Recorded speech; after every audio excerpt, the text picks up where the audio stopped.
Mühüm məsələ də bundan ibarət ki, mübarək Ramazan ayının sonu ki, Fitr bayramı adlanır ki, İslamın bayramlarından, böyük bayramlarından biridir.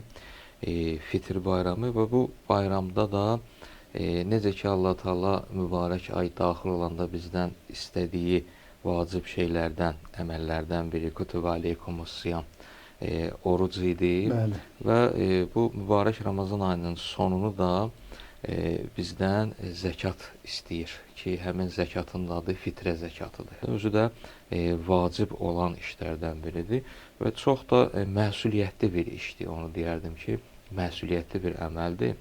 Çünki hədislərimizdə qeyd olunub ki, mübarək Ramazan ayında bir ay oruc tutasan və orucu mübarək Ramazan ayının orucunu kamil eləyən fitrənin zəkatıdır. Yəni bir adam əgər qəsdən fitrə zəkatı verməsə, onun bir ay yerinə yetirdiyi, elədiyi oruc kamil olmur. Mübarək Ramazan ayını Allah bu fitrə zəkatını verməklə, bəndəsinə vacib eləməklə kamilləşdirir.